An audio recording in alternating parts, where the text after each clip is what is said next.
परमहंस योगानंद कहते हैं, मनुष्य केवल शरीर नहीं है, वह एक चेतन आत्मा है जो बार बार जन्म लेकर अपनी पूर्णता को खोज रहा है। लेकिन सभी आत्माएं एक सी नहीं होतीं। कोई आत्मा जीवन में प्रकाश खोजती है, कोई केवल सुख सुविधा और कोई दूसरों को दुख देकर खुद को बड़ा मानती है। यही भेद 3 प्रकार की प्रवृत्तियों को जन्म देता है, दैवी, मानुष और आसुरी।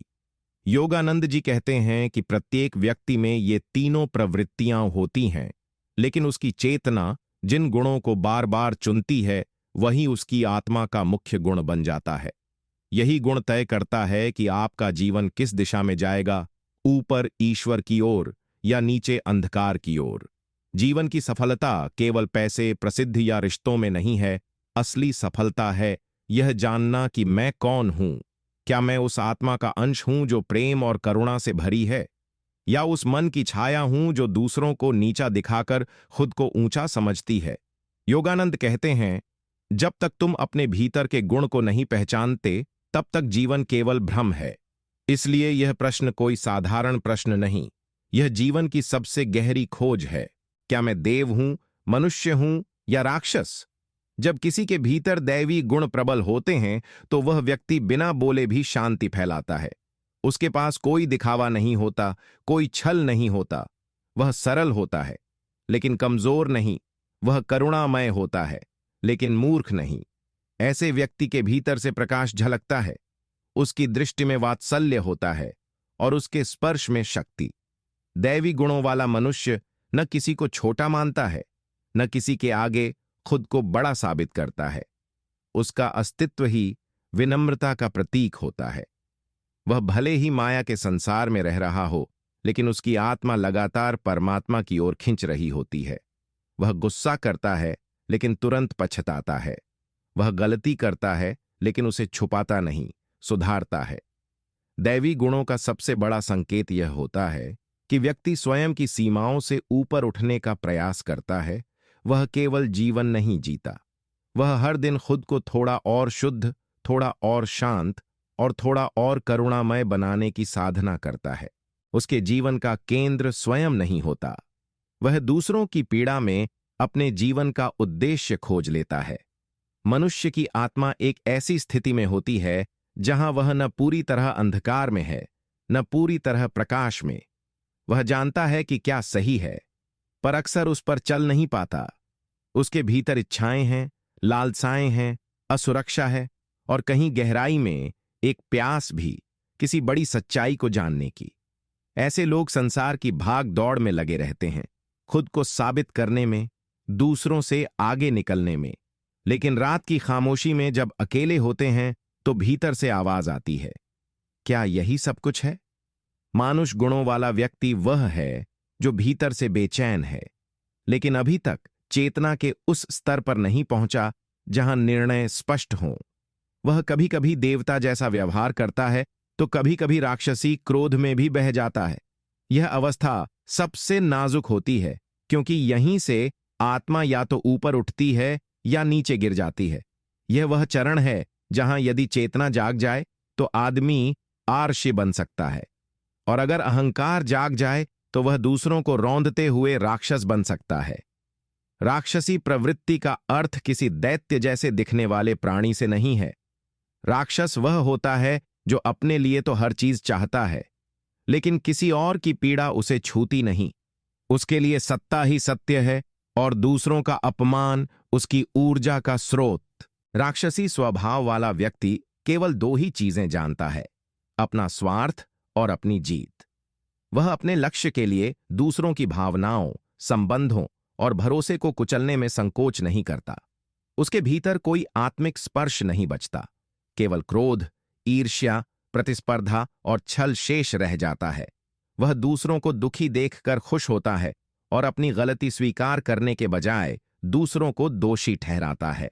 सबसे दुखद बात यह है कि वह समझ ही नहीं पाता कि वह गिर चुका है, क्योंकि उसकी आत्मा पर अहंकार का इतना भारी पर्दा पड़ा होता है कि वह खुद को भगवान से भी ऊपर समझने लगता है। यही वह अवस्था है जहां आत्मा की रोशनी बुझने लगती है और जीवन केवल एक तमस बन जाता है। हर इंसान के भीतर ये तीनों गुण दैवी, मानुष और राक्षसी एक साथ मौजूद रहते हैं। लेकिन सवाल ये नहीं कि हमारे भीतर कौन सा गुण है। सवाल ये है कि कौन सा गुण हम रोजाना चुनते हैं। सुबह उठते ही अगर मन दूसरों के लिए दुआ करता है तो समझो आत्मा दैवी पथ पर चल रही है। लेकिन अगर सुबह आंख खुलते ही ईर्ष्या, चिंता और क्रोध का भाव मन में छा जाए तो जान लो भीतर कोई राक्षसी बीज पनप रहा है। यह कोई जन्मजात व्यवस्था नहीं है, यह हर क्षण का चयन है। जब आप किसी की मदद कर सकते थे पर जानबूझकर मुंह मोड़ लिया, आपने कौन से गुण को चुना? जब किसी ने आपको अपमानित किया और आपने फिर भी शांति से जवाब दिया, आपने कौन सी ऊर्जा को पोषित किया? आत्मा हर दिन, हर पल एक फैसला करती है और धीरे धीरे वही फैसले हमारे जीवन की दिशा तय करते हैं। जो यह सोचते हैं कि मैं जैसा हूं वैसा ही रहूंगा, वे राक्षसी प्रवृत्ति के सबसे बड़े शिकार हैं। क्योंकि आत्मा का स्वभाव ठहराव नहीं, विकास है। अगर कोई व्यक्ति यह जानना चाहता है कि वह कौन है तो उसे किसी और से पूछने की जरूरत नहीं, केवल अपने हर दिन के चुनाव को देख लेना ही काफी है। किसी ने आपका अपमान किया, आप गुस्से में थे, लेकिन फिर आपने मौन चुना। यही था वह क्षण जहां आपने राक्षस बनने से मना कर दिया। किसी ने आपसे सहायता मांगी और आप बहुत थके हुए थे, फिर भी आपने मदद की। यही था वह क्षण जहां आपने देवता बनने की दिशा को स्वीकार किया। जो लोग सोचते हैं कि उनके स्वभाव को बदला नहीं जा सकता, वे सबसे बड़ी भूल में हैं। क्योंकि गुण जन्म से नहीं आते, गुण साधना से आते हैं। एक साधारण मनुष्य अगर हर दिन केवल एक पल शांति में बैठ जाए और अपने भीतर झांक कर यह पूछे, क्या मेरा आज का दिन किसी की आत्मा को सुकून दे सका, तो यही प्रश्न उसके जीवन की दिशा को देवत्व की ओर मोड़ सकता है। आप जो बनना चाहते हो वह पहले से तुम्हारे भीतर है। बस तुम्हें रोज के छोटे छोटे फैसलों में सत्य, करुणा और नम्रता को चुनते जाना है। यही से शुरू होती है वह यात्रा जो आत्मा को मनुष्य से देवता तक ले जाती है। राक्षसी प्रवृत्तियां अचानक नहीं आती, वे धीरे धीरे चुपचाप हमारे भीतर जन्म लेती हैं। शुरुआत होती है छोटी छोटी स्वार्थपरक आदतों से, जैसे किसी की पीठ पीछे बुराई करना, अपने लाभ के लिए झूठ बोलना या किसी की विफलता पर प्रसन्न होना। फिर यह आदतें धीरे धीरे स्वभाव बन जाती हैं। एक समय ऐसा आता है जब व्यक्ति को दूसरों की पीड़ा देखकर कोई फर्क नहीं पड़ता और वह सोचता है, इससे मुझे क्या, मेरी जिंदगी तो चल रही है। यही वह मोड़ है जहां आत्मा अपने मूल प्रकाश से कटने लगती है। धीरे धीरे हृदय कठोर हो जाता है, करुणा समाप्त हो जाती है और मन केवल जीतने, दबाने और दिखाने में उलझ जाता है। लेकिन ये राक्षसी गुण चाहे जितने भी प्रबल हो जाएं, एक दिया ही उन्हें बुझा सकता है, अंतर्दृष्टि। जैसे ही व्यक्ति अपने भीतर की इस अंधेरी परत को देखता है और उसे स्वीकार करता है, वहीं से बदलाव की शुरुआत होती है। राक्षसी गुणों का नाश बाहरी उपायों से नहीं, भीतर की ईमानदारी से होता है। जब व्यक्ति खुद से यह कहता है, मैं दूसरों को क्यों चोट पहुंचा रहा हूं, मैं खुद को इतना ऊपर क्यों मानता हूं, क्या मेरे भीतर प्रेम बचा है, तब यह आत्मनिरीक्षण एक तपस्या बन जाता है। और यही तपस्या उस राक्षसी वृत्ति को पिघलाकर आत्मा को वापस उसकी दैवी प्रकृति में लौटा देती है। अक्सर लोग सोचते हैं कि देवता केवल स्वर्ग में होते हैं या फिर आर्षि मुनि ही दैवी गुणों वाले होते हैं। लेकिन सच्चाई यह है कि हर व्यक्ति देवता बन सकता है अगर वह प्रतिदिन अपने भीतर की वृत्तियों पर ध्यान देना शुरू कर दे। देवत्व कोई अलौकिक चमत्कार नहीं है, वह एक साधारण दिनचर्या में छिपा असाधारण भाव है। जब आप किसी अनजान को मुस्कुराकर देखते हैं, किसी जरूरतमंद की मदद करते हैं, अपने गुस्से को पी जाते हैं, अपने अभिमान को छोड़ देते हैं, तब आप देवता के सबसे बड़े लक्षण को जगा रहे होते हैं, त्याग। देवता कोई शक्ति प्रदर्शन नहीं करते, वे शक्ति को संयमित करते हैं। वे दूसरों को नहीं बदलते, बल्कि खुद को इतना परिष्कृत करते हैं कि उनका जीवन ही प्रेरणा बन जाए। देवत्व एक विकल्प है, हर सुबह जागने का, हर वाणी में माधुर्य रखने का, हर प्रतिक्रिया में संयम रखने का।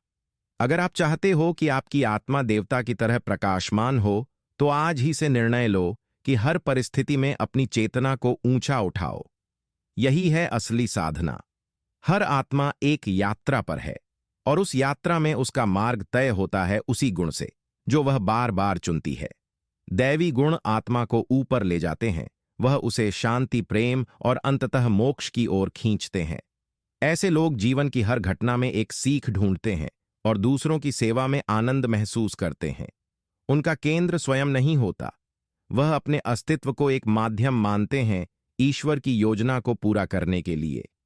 दूसरी ओर राक्षसी गुण आत्मा को अंधकार की ओर गिराते हैं। ऐसे व्यक्ति बार बार दूसरों को दोष देते हैं, रिश्तों को छलते हैं और अंततः अकेलेपन और क्रोध की गहराई में डूब जाते हैं।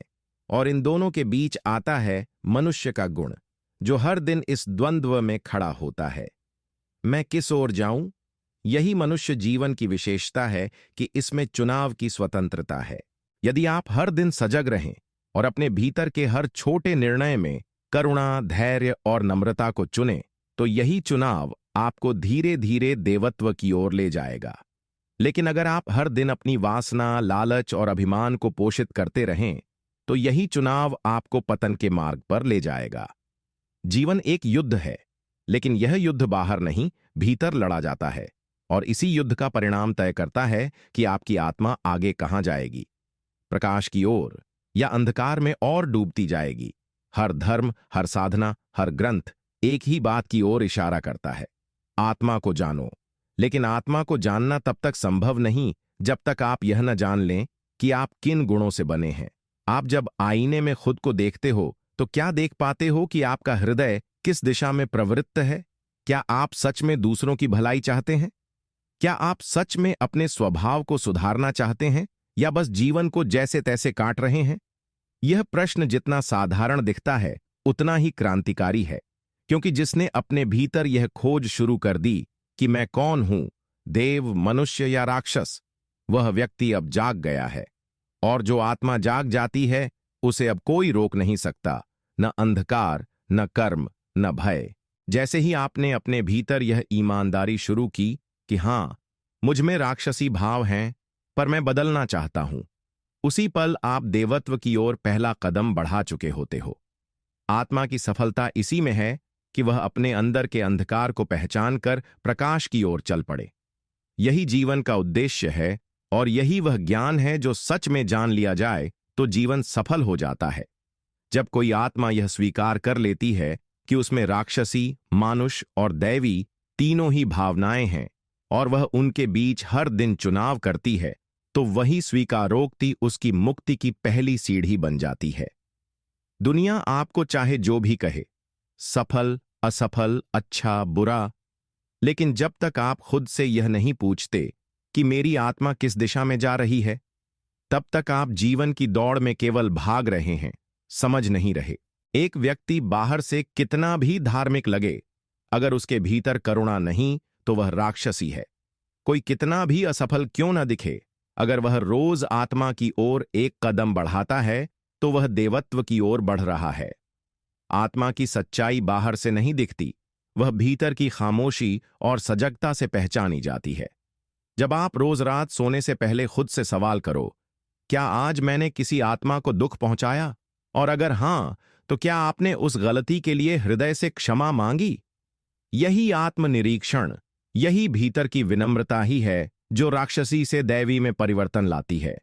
और यही परिवर्तन धीरे धीरे आत्मा को उस स्तर तक ले जाता है जहां वह परम शांति, परम प्रेम और अंततः परमात्मा से मिलन को प्राप्त कर सकती है। यही जीवन का असली उद्देश्य है। और यही ज्ञान जब हृदय में उतर जाए तो फिर जीवन केवल सफल नहीं होता, पवित्र हो जाता है।